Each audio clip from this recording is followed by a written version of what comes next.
Ma'am साहब, वो गाड़ी मैंने पार्किंग में लगा दी है और चाबी बाहर टेबल पे रख दी है।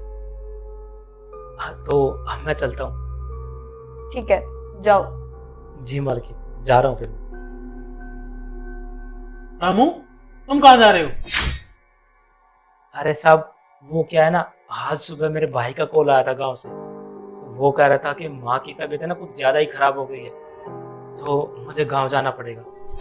अच्छा, साहब वो क्या है ना, तो आज शाम की ट्रेन है तो मुझे अभी निकलना पड़ेगा, वरना मेरी ट्रेन निकल जाएगी। रामू, तुम चिंता में लग रहे हो, कोई चिंता वाली बात तो नहीं है ना? बताया तो कि मेरी माँ की तबीयत बहुत ज्यादा खराब है और डॉक्टर ने 20,000 रुपये मांगे हैं, लेकिन मेरे पास तो एक भी रुपया नहीं है। अगर पैसों का इंतजाम नहीं हुआ तो मेरी माँ का इलाज नहीं हो पाएगा, इसलिए थोड़ी सी चिंता हो रही है कि कैसे और क्या करूं। अरे तो ये कौन सी चिंता वाली बात है यार? 20,000 रुपये मैं दे देता हूँ तुम्हें। नहीं साहब, मैं आप लोगों से पैसे नहीं ले सकता। मैं कैसे पैसे ले सकता हूँ आप लोगों से? अरे हम कोई गैर थोड़े हैं, तुम्हारे पैसे लेके भाग थोड़ा जाएगा यार। जब तेरे पास हो वापस कर देना। रामू, हम भी तो तुम्हारे अपने ही हैं। मेरे लिए तो ना आप परिवार से भी ज्यादा बढ़ के हो, क्योंकि मैं ना अपने परिवार के पास इतना नहीं रहा हूँ जितना कि आप लोगों के साथ रहा हूँ। रामू, तुम भी हमारे परिवार का हिस्सा हो, तो फिर पैसे क्यों नहीं ले रहे? साहब, मैं तो आप लोगों से पहले ही 50,000 रुपये एडवांस ले चुका हूँ, और जब तक मैं वो 50,000 रुपये नहीं दे देता ना, तो मैं और पैसे कैसे ले सकता हूँ? साहब, मैं आप लोगों से पैसे नहीं ले पाऊंगा। रामू, तुम्हें पैसों की जरूरत है तो तुम ले जाओ, हम तुम्हारे ऊपर कोई जोर थोड़ी दे रहे हैं। जब तुम्हारे पास हो तुम हमें दे देना। अरे रामू, हम दिल से तेरी हेल्प करना चाहते हैं, तो तू हमसे पैसे ले जा। नहीं साहब, मैं आप लोगों से और पैसे लेके और कर्जा नहीं कर सकता। मैं गांव जाके ना कहीं से भी एडजस्टमेंट कर लूंगा, लेकिन आप लोगों से पैसे नहीं ले पाऊंगा।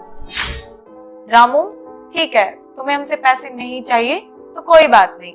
तुम एक काम करो, वो मिठाइयाँ लेते जाना, यहाँ पर ऐसे ही रखी हुई हैं। तुम घर पे जा रहे हो, वो ऐसे ही खराब होंगी, यहाँ बच्चों के लिए लेते जाना। और क्या रामू, हम ज्यादा मीठा खाते नहीं है, तुम बच्चों को दोगे उन्हें अच्छा लगेगा। जैसा आप लोगों को ठीक लगे। अम्मा, ठीक है, तुम जाओ और रामू को मिठाई का डब्बा दे देना। जी ठीक है। रामू, तुम चिंता मत करो, आंटी की तबीयत जल्दी ठीक हो जाएगी। बस सब आप लोगों की दुआ रही ना, तो मेरी मम्मी की तबीयत जल्दी ठीक हो जाएगी। ये लो रामू, तुम ये मिठाई का डब्बा ले जाओ। इसके लिए आपका बहुत बहुत धन्यवाद मालकिन। कोई बात नहीं। ठीक है साहब, मैं चलता हूँ, कहीं ऐसा ना हो कि मेरी ट्रेन निकल जाए। ठीक है, जाओ।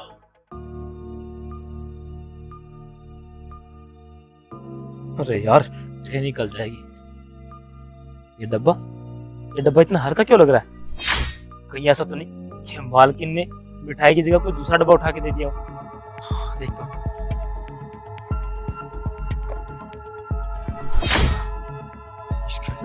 इसके अंदर तो पैसे, ये पैसे, ये चिट्ठी कैसी है? रामू, हमें पता है अगर हम आपको सामने से पैसे देते तो आप नहीं लेते, इसीलिए आपकी हेल्प के लिए मैंने मिठाई के डब्बे में पैसे छुपा दिए थे।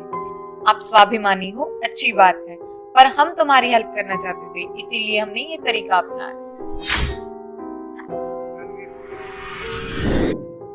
सुनो, ये ना बहुत स्वाभिमानी है, तो हम एक काम करते हैं, मिठाई के बहाने मिठाई के डब्बे में पैसे डाल देते हैं। ये ऐसे पैसे नहीं लेगा। हाँ, ठीक कह रही हो, सही करती है। इसका मतलब ये मालिक और मालकिन का प्लान था कि मिठाई के डब्बे में मुझे पैसे डाल के देंगे, क्योंकि उनसे पैसे मैं सीधा सीधा तो ले नहीं रहा था। वैसे एक बात बताऊं, मेरे मालिक और मालकिन बहुत अच्छे हैं, जो इस मुश्किल समय में भी उन्होंने मेरी इतनी हेल्प की, मेरे बारे में इतना सब कुछ सोचा। भगवान मेरे मालिक और मालकिन को हमेशा खुश रखना, उनके ऊपर कभी कोई दुख ना आए। अरे वो जो हम जैसों के लिए इतना सोचते हैं।